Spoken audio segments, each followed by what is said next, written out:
Have you been experiencing an uneasy feeling about the modern church? Do you sense that there is something very wrong within the body of believers? Have you found yourself questioning the things that you've been taught about Scripture?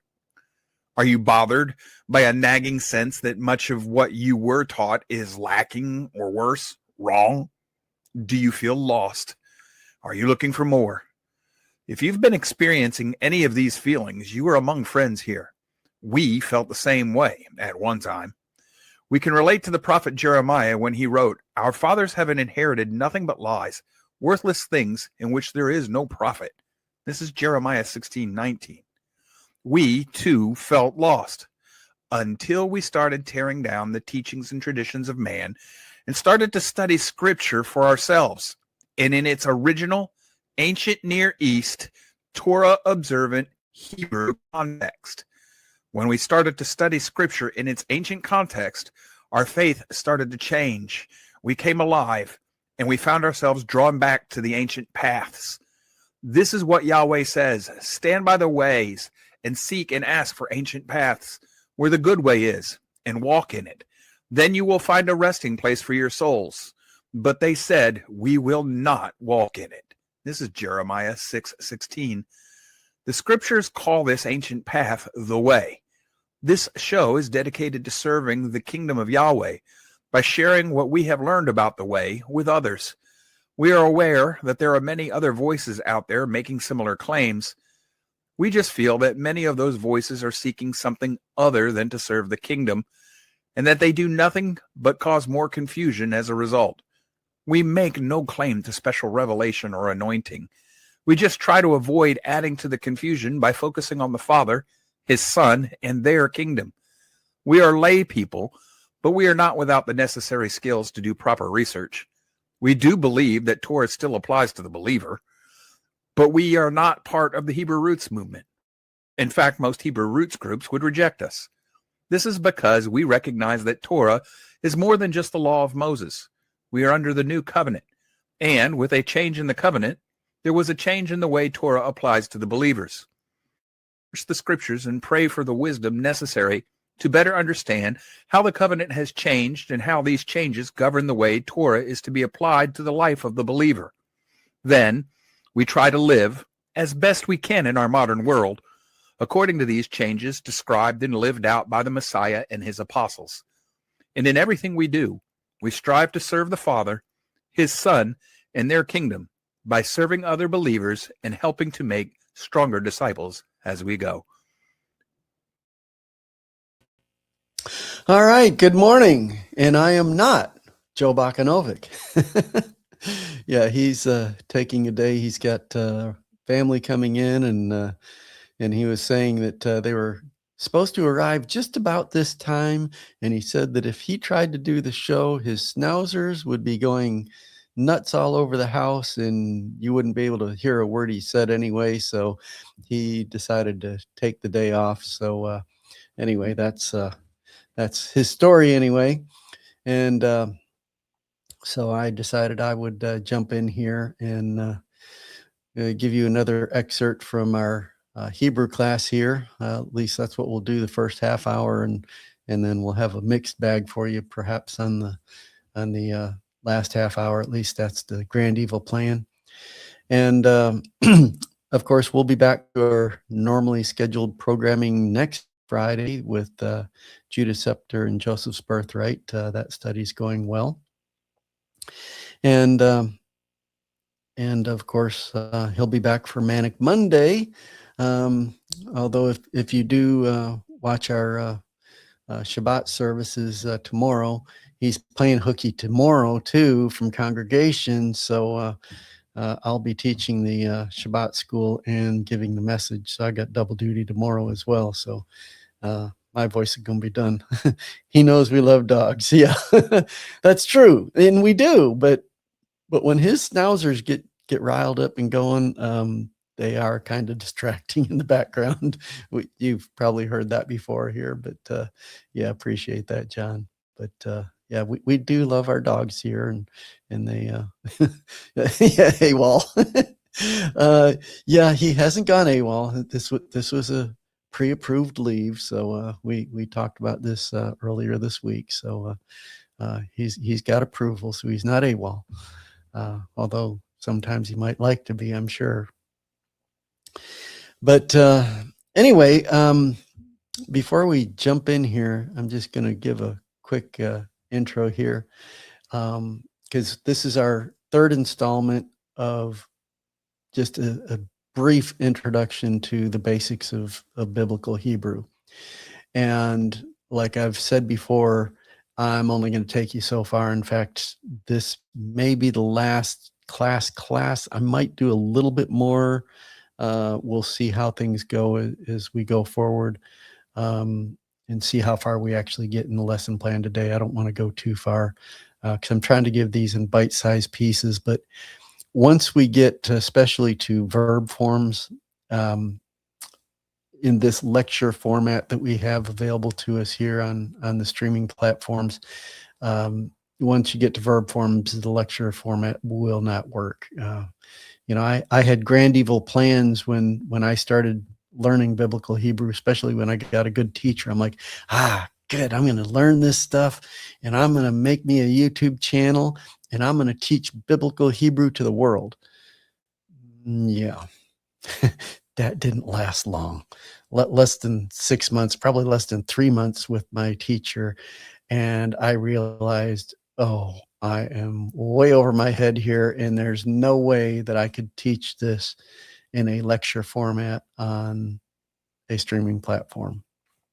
So you're lucky that I'm doing what I'm doing right now, because it's very in depth, and you need that interaction with the teacher and student to understand once you get into that stuff, because there's like 7 different binyan is what they call it, different verb forms in Hebrew, and it gets quite complex. But it's important, and we'll talk a little bit more about that in the second half an hour. But the first couple classes, I just covered the Hebrew consonants, and the first one we just basically covered just an introduction to consonants, and then the second lesson we covered some of the difficult ones, some that look the same, and final forms, and some other things like that. I'm going to do a brief overview of consonants, just basically read through the consonants, and then we're going to jump to vowels. That's what we're going to focus on today, is the vowels. And then we might go a little bit, depending on how time goes, we might start a little bit into syllabification, but we'll see how we go along as far as time goes. So with no further ado, let me see if I can add this to the stage here and make it as big as we can. Hopefully, I know one of the earlier classes, the way I was displaying this was too small and it was hard to read, but this is available. I did not put the link up for this one, but it is, if you look at our previous shows, there is a link to this PDF available in the show notes. And so if you look at Hebrew classes 1 and 2, that link's available there. And maybe if Natasha's really diligent, maybe she'll go and quickly find that and throw it in the notes for you if you're interested in it. This is just a PDF form of basically the Hebrew grammar book that I've been using in my Hebrew class. So it's a good reference, and it's very handy. And it makes it good because it's here in PDF format, so that I can display it here on the screen for you. And like I said, we're just going to quickly go through the Hebrew consonants here. And let me scroll this up a little bit here so we can see most of them here. I'll have to scroll a little bit more. And I'm just going to quickly go through these. And what's nice about this is I can actually move my cursor here so you can see where I'm at. So it begins with Aleph and Bet. So, that's interesting, isn't it? Aleph Bet. And that's what they call this, is the Aleph Bet. And you know it in English as the alphabet. So you see that there's some similarities even between Hebrew and English as you go along. And then next we go down to Gimel and Dalet, Hey, and Vav. Now you'll see here that it says Wow. Wow. That's like I taught earlier in one of the earlier classes. There are some different dialects of Hebrew, and I use the Ashkenazic variation rather than the Sephardic. So Zion, Chet, and so that's got that guttural back of the throat kind of sound, kind of like Bach. So it's that sound like you're got a bad cold or something. And Tet, Yod, Kaf, Lamed, Mem, Nun, Samech, Ayin, and then Pei. And if you remember, Pei also has a Fe pronunciation, whether it's got a dagesh in the little dot inside the character. Tzadeh, Kuf, Resh, Sin, Sheen, and Tav. So that's just a quick review of the alphabet here. And that's the consonants. And we're going to jump here to vowels. I think I actually introduced just a little bit of this in the last course or last class that we had. And so if you were to look at an actual Torah scroll that you would find in like a Jewish synagogue, the top part here is what you would see. You would just see the consonants. There are no vowels that are written. I say no, that's not entirely true, but for the sake of this lesson, take it as that. We could go into deep things about how some of the characters do serve as vowels, but that's another story for another day. But that's what you would see. But what occurred shortly after the Second Temple period, well, maybe a little bit, somewhere between 300 and 800 AD, the Masoretes developed this, what they call it, the Tiberian Nakud. Nakud is just the marks that are used here to designate the consonant or the vowels here. You see the red here throughout here. These are what's called Nakud markings. And this is also called the Tiberian system. There are others, the Babylonian, and there's one other one. I don't remember the name of it right offhand, but that one's pretty much dead. It's no longer maintained. But you've got two different vowel pointing systems that are still kind of in use today.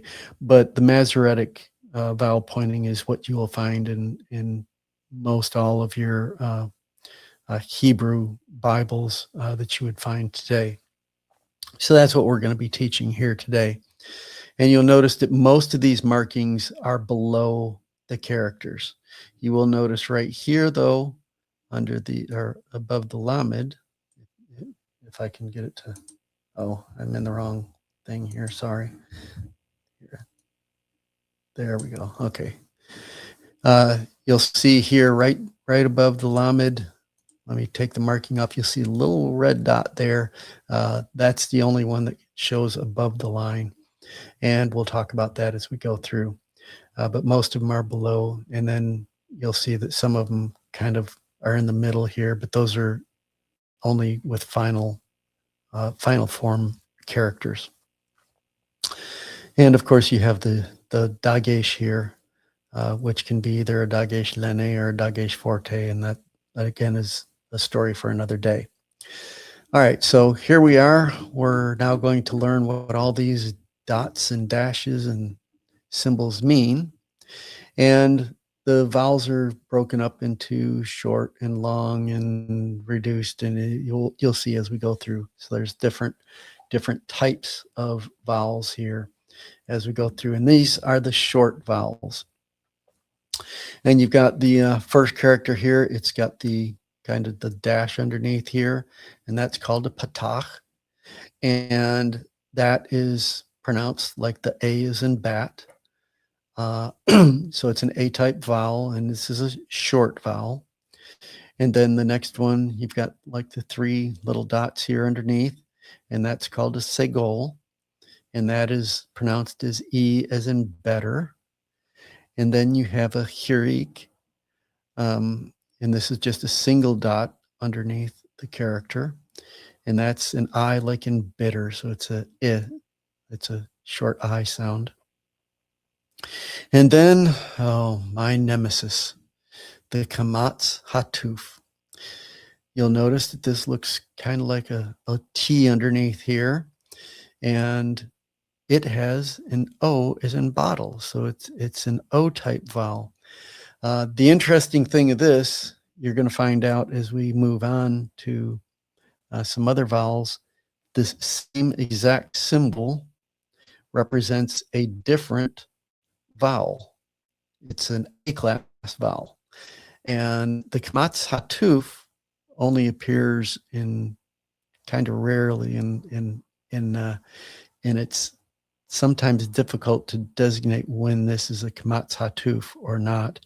And what really is the driver of this is you've got to know your Hebrew vocabulary to know when this is in use. That's your primary means. And I hear my teacher all the time as I'm going, that just this last week when I had my lesson, I knew the word and I knew it should have been a kamatz hatuf. It should have known, but I have a habit of trying to rush my reading too much, and I pronounced it wrong, and she jumped on me like she does. I call her my drill sergeant, and she yells at me, "That's a kamatz hatuf." Yes, ma'am. Sorry. So yes, but it is fun. And then you have these 3 dots here, kind of in a diagonal here, and this is called a kibbutz, and this has the U type sound as in ruler. So these are our short vowels. All right, so we'll continue on here. And these are what's called changeable long vowels. And we're not going to talk about the changeable and unchangeable at this point, but there's reasons for it. Grammatically speaking, there's reasons for why they're categorized in this manner. And oh, here it is. You remember I told you that other vowel that had the little T there underneath? Looks exactly the same. See this kamatz here, and then let's go back up here so you can see what I'm talking about. And then the kamatz hatuf. You see, you can't tell the difference. It's the same exact symbol. So that's what makes this challenging. But this is an A-class vowel. It's a long A as in father. And this is the one that's used most of the time. And that's why, it's easy for you to, if you're rushing your reading, to just read it as an A-type vowel and move on. And, that's when your teacher jumps on you and says, that should be a kamatz hatuf. Okay, so. All right, and next we have an E-class. This is called tsere, and this is just 2 dots underneath, and this is an E as in they, so it's a long E sound here. And then you have a cholam, and this is again the one that's above the line. This is the only vowel that has the dot above the line. And the tricky part with this sometimes is if you have this with a scene, if you remember the difference between the sheen and the scene, the scene has the dot on the left side of the character, and the sheen has it on the right side. Well, sometimes if it's a holum vowel, you'll just have 1 dot that represents the scene and the holum. So you got to know about little things like that come along. And oh, thank you, Natasha. You found the link for the PDF. Thank you. All right, so these are the changeable long vowels. And now we'll continue on here. Now we have unchangeable long vowels. And these here have two characters associated with them, either a yud or a vav.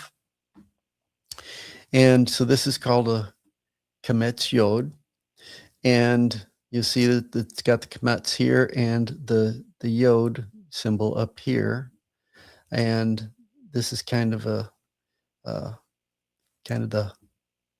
OU sound, as in bought. It is considered an A-type vowel. And then you have the tsere yod. So you've got the tsere and then the yod. So these go together. And again, they create this E-class vowel. And there's also a segol yod. These are both E-class vowels. So they're similar in their pronunciation. E is in better. So a little bit different nuance there. And then you have the hirik yod, which it has the I sound as in machine again. So those are the ones that include the yod. And then you have the ones with the vav. And this is a holem vav. You see, again, you've got the holem above the line with the vav. And that is an O-class vowel. So that's a long O as in roll. And then this is a sharik, and this has the vav with the dot off to the side of it. It's kind of almost like it's kind of like a dagesh here, but this is a special character that symbolizes the sharik vowel here, and that's the U as in ruler. So those are the unchangeable vowels. But wait, there's more. We're not done yet. All right, now we have what's called reduce, or the hatef vowels.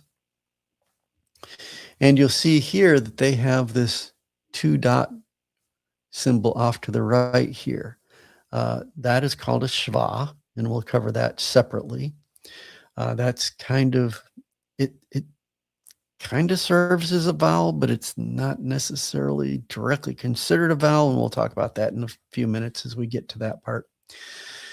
But this is called a hatef patach, and so you've got the hatef, the patach here, that same symbol that we saw earlier, and with the shva here, it's called a hatef patach, and it's got the A sound as in amuse. And then you've got a hatef segol. So you see the segol signal here, symbol here with the shva next to it. And that gives you the hatef segol. And again, that's, this one shows it as an A class. Okay, I see what, yeah. So these are a little confusing. They're all pronounced in the same manner, but the vowel types grammatically will correspond to the A, E, and O types. And then the hatef kamatz, again, you've got the kamatz here with the shva. And again, pronunciation is similar here, but grammatically they function differently based on their vowel classification. So a little bit of muddiness in the Hebrew here again. So here we have just a summary chart here. And it's important, as you see here, you've got the A, E, I, O, and U as you would classify them in English. And you've got the short, changeable, unchangeable, reduced. And you've got your patach, segol, hirik, kametz hatuf, or kamatz hatuf, kibbutz, and the kametz, tsere, and holem here for the changeable, and the kametz yod, the tsere yod, and the segol yod, and the hirik yod, and the holem vav, and the sharik, and the hataf patach, and the hataf segol, and the hatef kametz. And that's just a a chart you can use to study. And I promised you that we would cover the Shva. So here we go. Another nemesis that I have in Hebrew. The Shva, we're not going to cover all the nuances of Shva in this lesson, but like it says here, this vowel is called Shva. It's not listed in vowel charts because it's not like any other vowel. It's definitely different. And it does not belong into any phonetic class. So it's not like classified as an A, E, I, O, U vowel. It's kind of a separate animal to itself. And there are two types of Shva in Hebrew. That's what makes this one a little tricky. Sometimes this is just not pronounced. It's a silent Shva, as they call it. And then sometimes it's a vocal Shva. And that's the trick, is knowing when it's silent and when it's vocal. And again, that's one of those times when I'm reading along in my Hebrew and I might be going a little too fast, and I will either not pronounce a silent not pronounce a vocal Shva or pronounce the silent Shva when I shouldn't be. And I'll hear my teacher in the background yelling at me and telling me, you're wrong. It's supposed to be this way. So just one of those fun things. And there's a list of rules that are associated with the Shva that we're not going to cover right now. But there's rules based on how it appears. If you've got two Shvas together, there's certain rules. And depending upon the preceding vowel and things like that, depends on when the Shva is pronounced or not. So just a little bit. And then, as we talked about, the Dagesh Forte here is a little bit different. We talked about the Dagesh Lene earlier when we covered consonants, and that just changes a vowel sound from a soft sound to a hard sound, and vice versa. And we covered that before. Now, this is a Dagesh Forte. It's the same symbol, but a Dagesh Forte is similar to a Dagesh Lene, but what it represents is the doubling of the consonant. For example, it says here, like Hashemayim, that's the word for the heavens, has a Dagesh Forte in the sheen here. And I'll show you can see it right here. It's a little hard to see it, but there is a dot in there. It's a little hard to see because this is, you don't have it big, but there is a dot. If you see right there in the right-hand side there, you see a little dot there. And that's in the sheen. And so it should be rendered as two sheens. So it would see here where it's got the two little symbols here, there'd actually be two sheens there. And that's important because it does affect pronunciation and syllabification and things of that nature. Now, it's important to note that a Dagesh Forte can occur in any consonant except the gutturals, and that is Aleph, Ayin, He, Chet, and sometimes Resh. So that's just the way that that works. And this is interesting. This is called full writing and defective writing.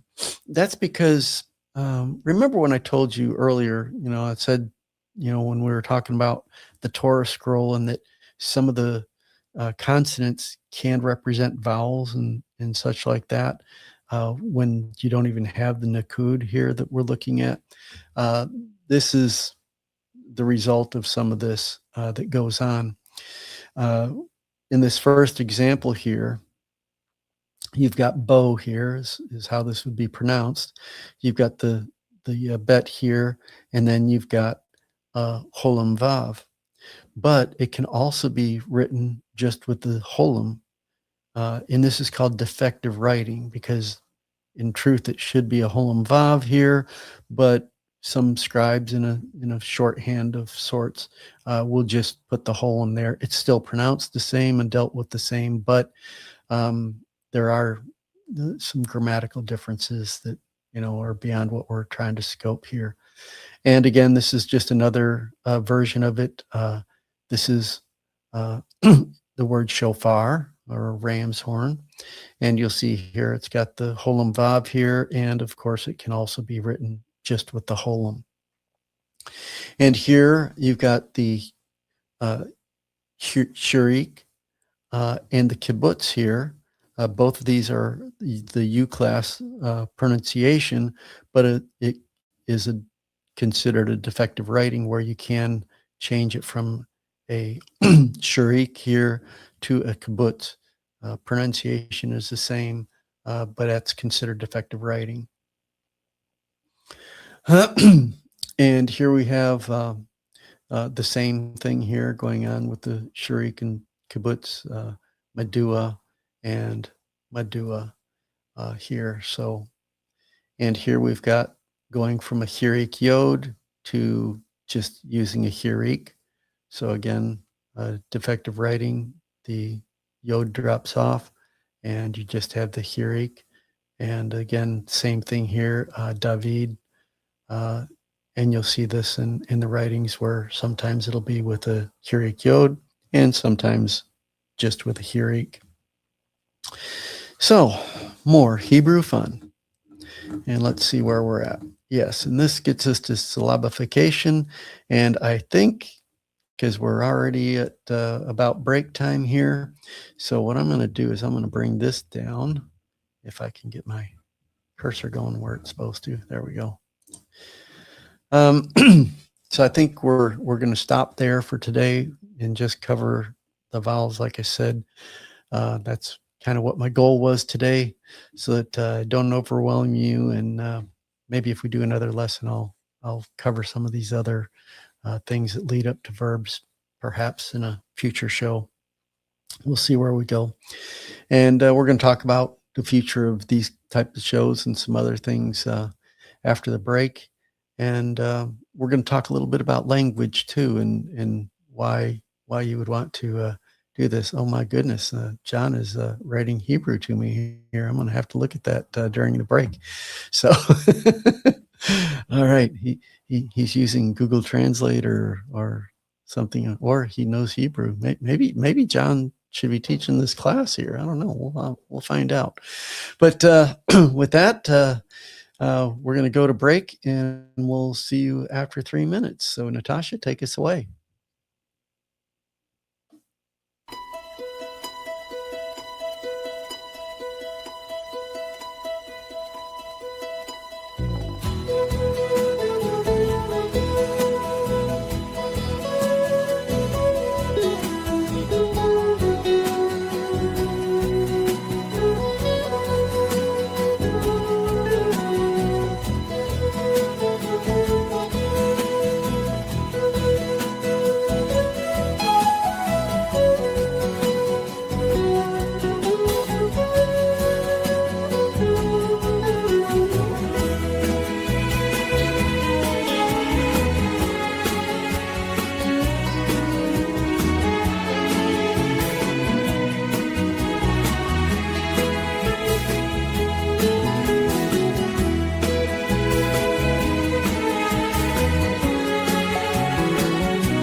All right, let's see. I'm going to be trying to do things while I'm going here because I was answering the comments here to John here. He's practicing his Hebrew, so good job. But I'm trying to bring up a screen here that we're going to use. And let's see here. Yeah, this will work here. All right. So what I wanted to do here in the in this next segment here is just talk about this idea of, why would anyone want to take the time and go through the trouble of learning biblical Hebrew and biblical Greek, Koine Greek? We're fortunate in the time that we live that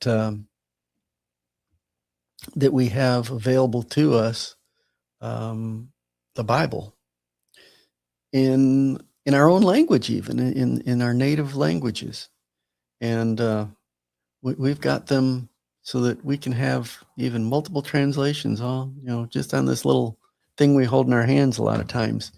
And so we've got a lot of resources available to us. So we are very blessed in this generation and time that we live in, that we have all these resources.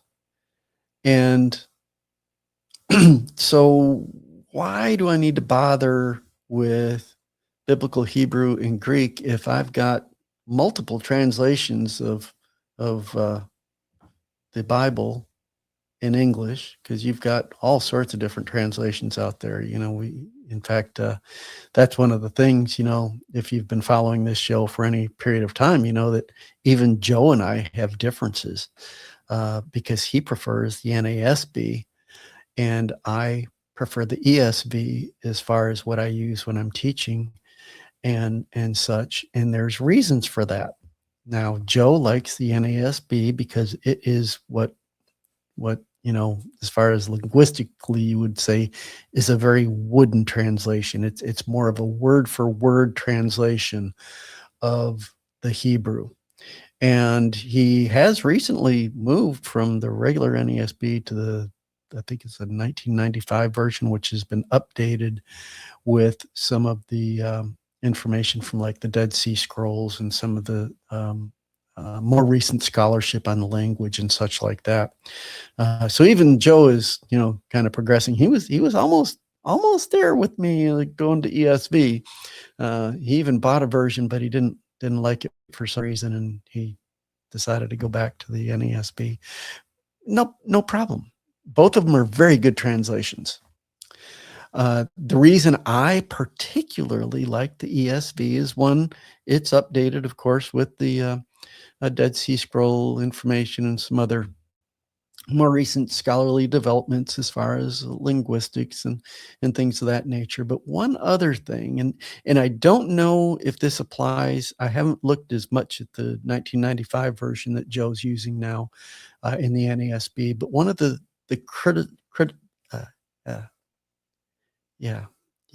that word.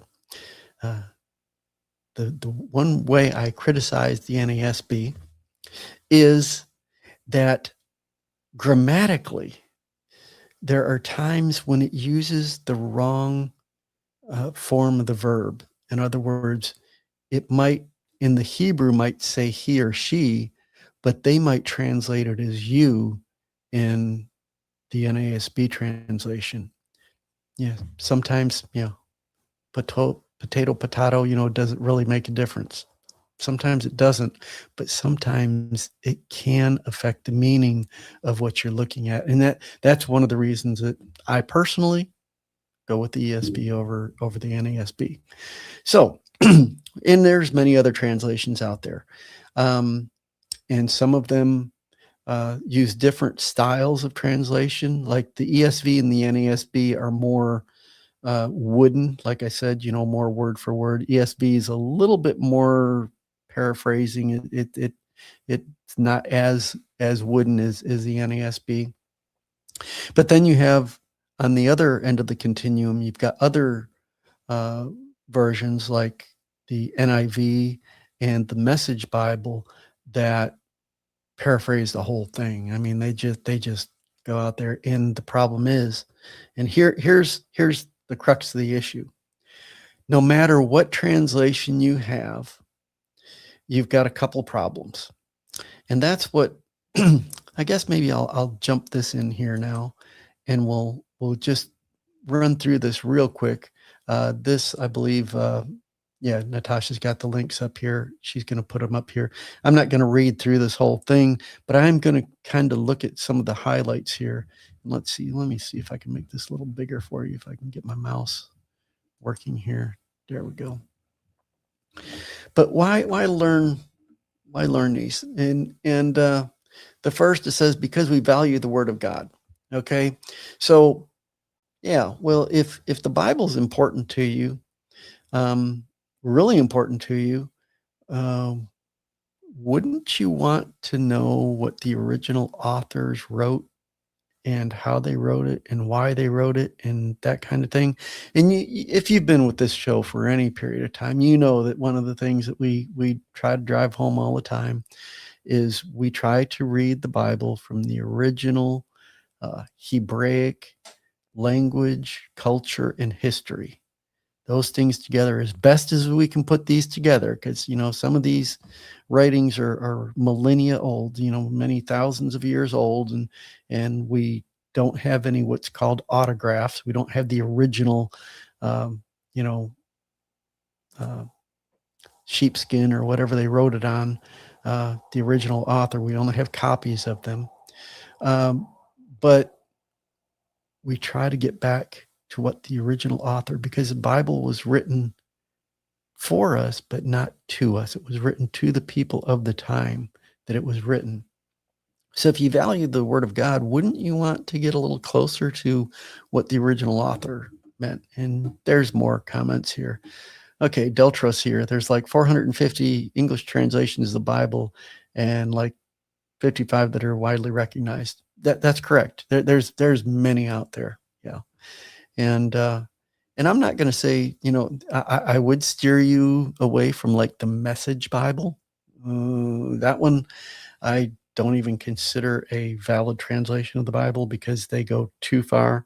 In with any translation, you're going to have translator bias, which means the person that's translating is going to insert his own ideas of his doctrine and history and understanding into what he's translating, he or she.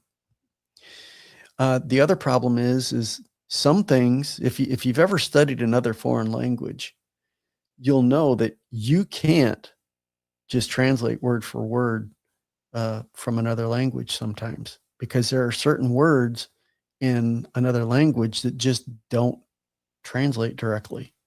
I've talked about the word, in Hebrew, chesed. In fact, we might even at one point, one of the ideas we're going to talk about here after we get through this little section here is one of the things Joe's asked me to do is maybe do some of these classes just covering a single word and going over how it's used and different ways it's used and things like that within the biblical text. And so those kind of things happen. So all these things come together, and these are reasons why you might consider choosing to learn these languages, because we value faithful and fresh teaching. Oh, John Questy says, I think this is a perfect example of what I was trying to do. I was trying to say, may you live until 120. That's correct. That's correct translation. But the thing is, my understanding, the happy birthday thing is it culturally. See, here's where culture comes in with the language. What John's got here, this is a great example. Thank you for this comment, John, because this goes right to my point. Yes, your literal translation is may you live until 120. but that is also a typical cultural Hebrew greeting to someone on their birthday, because the idea of living to 120 is the idea of a perfect life. Okay, you don't get that from the direct translation. You've got to understand that from their history and culture. That's why I said happy birthday, because that is what you would say to someone on their birthday, basically saying, may you have a fulfilled life. So this is a perfect example of why you would study the language, and not just the language, but the culture as well, and the history. That's why all these things tie together. And this is exactly what this next point is here in this little thing about, why we'd want to do it.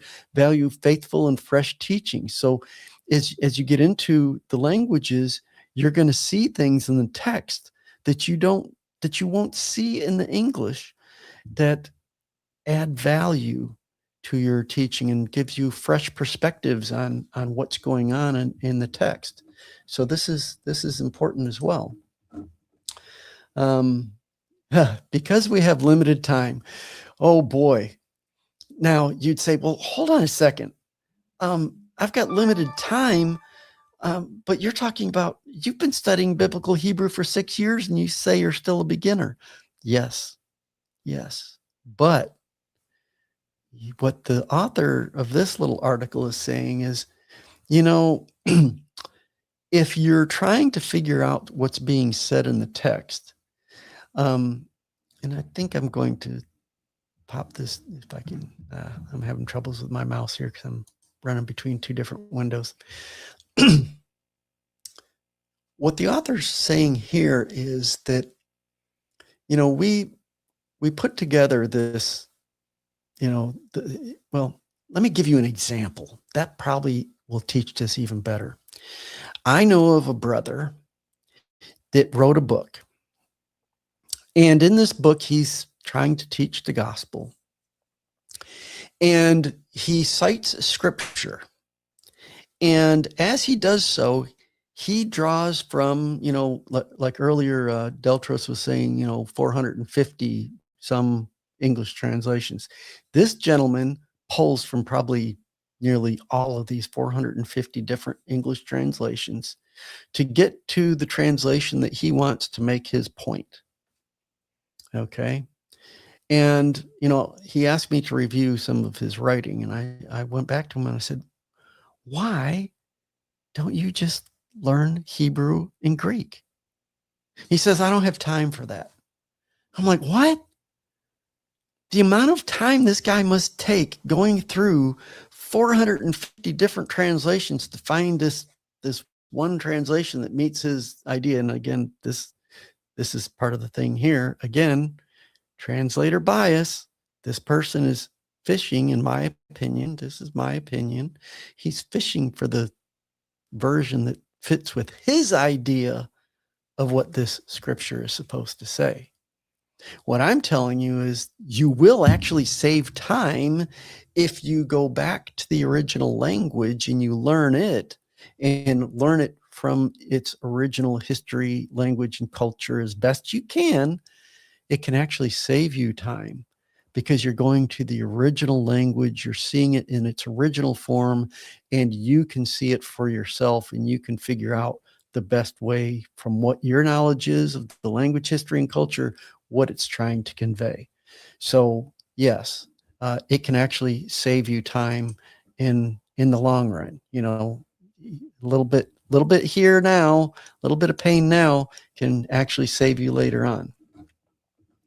And then well, it talks about bad models and stuff. I'm not going to get into that kind of stuff, but let me jump to this one here.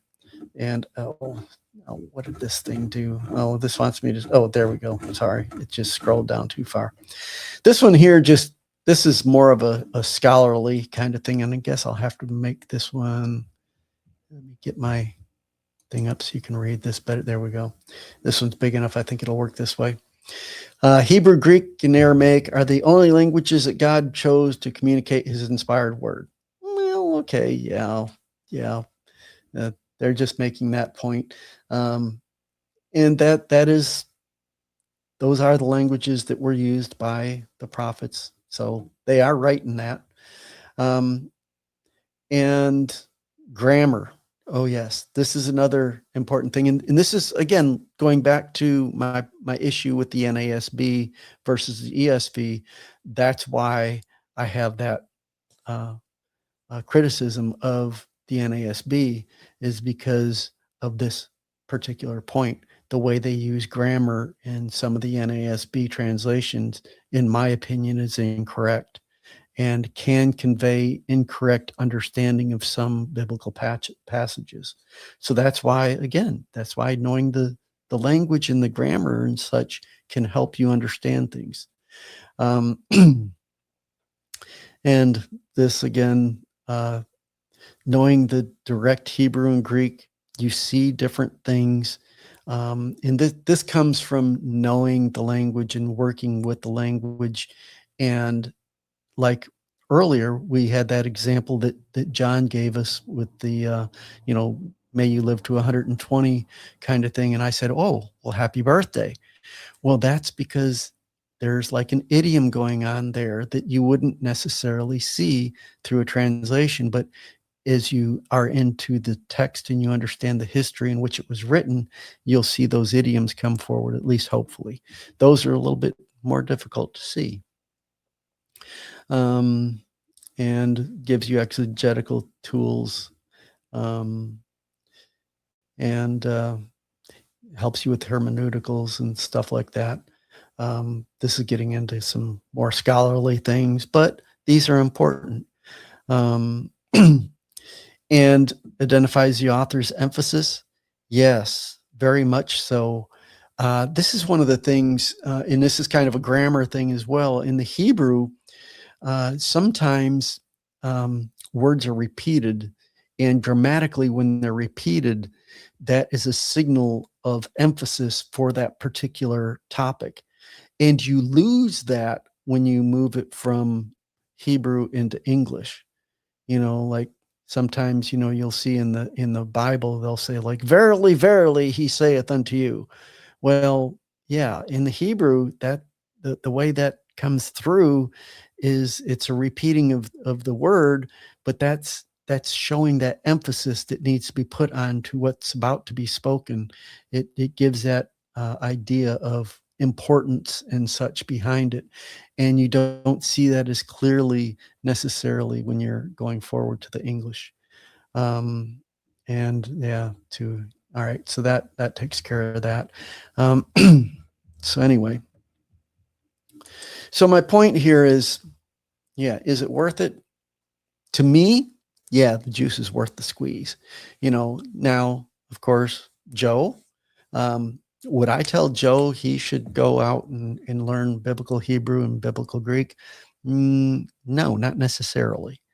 But Joe does know enough about the language that he's able to use the lexicons and, such like that to get to the meaning. And he also has this guy that's been studying biblical Hebrew for a while that he can text and say, hey, Rick, what's this really mean? What's your view of how this word is used or whatever? And, I can bring in my understanding and bring that into view. So do you necessarily have to do it yourself? Not necessarily, but if you really want to see what the Bible's really trying to convey, it's really helpful to understanding what's going on underneath the hood, if you will, of your biblical text. So that's kind of what I just wanted to talk about. It's, I've been criticized by one of the students here because I tell you guys, Hebrew is not easy. It's a difficult language. I equate it to learning English. English, from what I understand, is one of the most difficult languages to learn because of the fact that it's a hodgepodge of many different languages, and the grammatical rules, you have grammatical rules, but they're broken all the time. You have similar things going on with the Hebrew. Yes, it is difficult, but I tell you that not to discourage you, but just to let you know what you're getting into. That if you jump in there, yeah, it's going to require work. Is the work worth it? I think it is. I have found much value. Now, sometimes, I'm lazy. I get tired. Sometimes I'm like, do I really want to keep learning this Hebrew? Maybe I know enough now. But the other problem, and this is very critical if you've learned any language like back in high school or whatever, language is a perishable skill. If you don't use it, you will lose it. And that's why I force myself. I'm like, I'm just going to keep plugging at Hebrew. But over time, I am seeing the reward, because when I can sit down and look at the Hebrew and just read it and not have to go look up anything in a lexicon, or not, try to figure out what the words are and think, I can just read it and I know what it says. That's satisfying. Now, can I do that all the time? No, not there yet. Like I said, I'm still considering myself a beginner. But with lexicons and things like that, I can do pretty well, and bringing things together and identifying different issues. So that's what I had for you today, and we've got just a few minutes left. I'm going to turn the time over to Natasha, because we're doing some things as producers of the show. This is a show by the producers, and so we're doing some things behind the scenes right now that you may not see that's going on. And Natasha's going to give you a little overview of what we've done, and then ask for input from you guys on where you'd like us to go and what things you'd like us to do as producers to help you to access content. So I'm going to turn time over to Natasha. So you jump on screen. I'm going to go off screen and let you have this show. Beep boop. How y'all doing? Alright. Lately on Rumble, we have been going back and uploading older shows from, back when The Road to Concord first started airing. Back then it was maybe on Facebook, YouTube, etc., and a lot of those shows are lost, aside from, some people having them on the hard drives. Hey, here we go. What's up? Yeah, I like that. Anyway, so if you've been on Rumble and seeing like show number 47 or yada being, what's this all about? It's like, oh, these are older shows. But we do that in case you guys are interested and want to see the early days. And it's a little fun to see Joe fumble with the technology before Charlie and I were involved. But there's also still a lot of good info and wisdom there.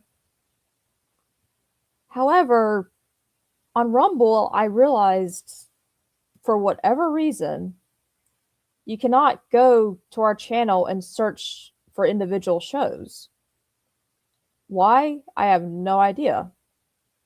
But I can see how that'd be really hard on you guys who maybe you're looking for a particular subject or topic, and it's like you have to go through, I don't know how many pages, if Rumble will even let you go back that far. So one idea we had was to maybe get some feedback from you guys and make playlists for certain topics of what you guys are interested in. So if y'all have any ideas, if you want to maybe see, I don't know, shows on like maybe certain days like Teaching Tuesday or Conspiracy Theory Thursday or more, for example, Woodrow Wilson. That's one that Jimmy Zinker recommended and we added. Or if you want to see a playlist on the progressives, if you're, a glutton for punishment.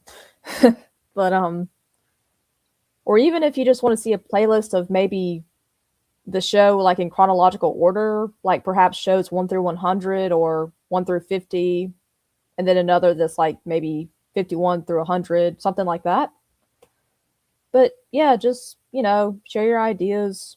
Let us know in the comments, email us, hit us up on Signal, There's different ways to get in touch. But yeah, we appreciate the feedback. And if you're wondering why we're not really doing this on YouTube, they have a very nasty habit of removing our older streams without any form of notification. And at first, I tried to upload some of the older shows back on YouTube, but then we talked about it and realized that there's so many shows missing from there. No warnings or anything, and it's like, that's probably not worth it. Let's just try to guide people to Rumble if possible. And with YouTube, at least, I think you can search on like the channel for specific shows and all. So, I mean, for the newer ones, I think it's all right, but personally, I would recommend Rumble because we don't have to worry about any of that type of garbage. So yeah, just let us know what you think, and if you get any ideas for playlists and whatnot, just hit us up and let us know. You got anything to add, TA Charlie? Well, yeah, I mean, Natasha's doing the heavy lifting on this project, and she's got we're actually working on the last month now. At least I'm transferring. I have the master archive on an external drive here. I'm passing these a few shows at a time to Natasha to actually get up and archived. And she's also archiving these on archive.org so that they're available for future people, hopefully.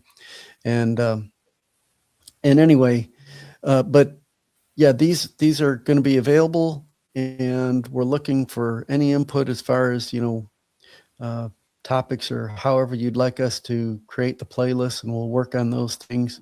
And because we've got shows now going back all the way. We actually thought we had lost some of the shows, but scouring through all the data, I've been able to find, I believe, most all of the shows now, going back to our anniversary date of the 15th of August, 2022.